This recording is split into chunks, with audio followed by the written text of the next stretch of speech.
The list of people involved with the development of Apple's highly anticipated AR/VR headset over the last 7 years includes Mike Rockwell, Jeff Williams, Dan Ricco, Paul Mead, and Jony Ive.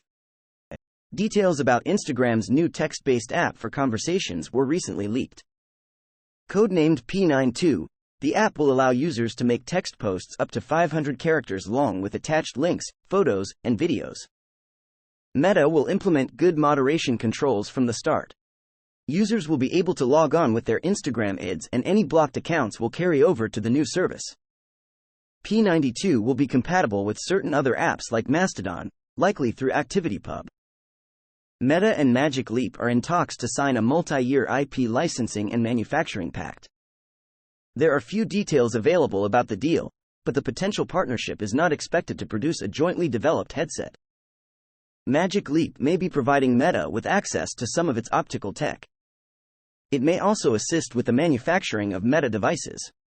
A post from Magic Leap's CEO late last year said that the company had received an incredible amount of interest in its IP and patented manufacturing process. NASA selected Blue Origin for a $3.4 billion contract to create a lunar lander for an Artemis mission to the Moon, with an uncrewed demo set to take place in 2029. Dystrophic epidermolysis bullosa is an inherited disease that makes the skin of those affected so fragile that kids with the illness are called butterfly children. A novel gene therapy has been approved by the U.S. Food and Drug Administration for the disease. It is the first gene therapy for sale that is applied to the outside of a patient's body, as well as the first that is intended for repeated use by the patient.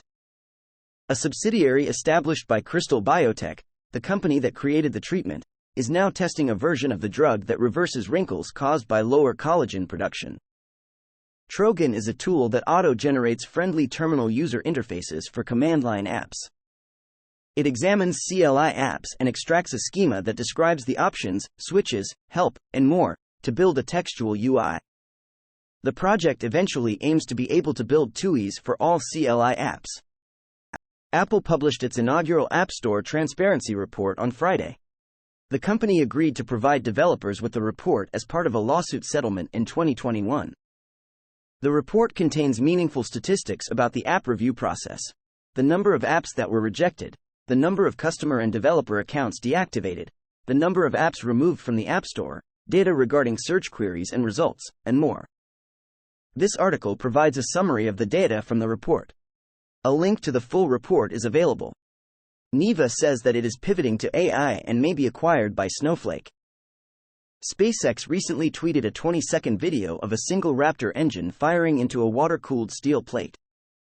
WebGPU Torch is a WebGPU optimized inference and autograd library with an API that matches PyTorch.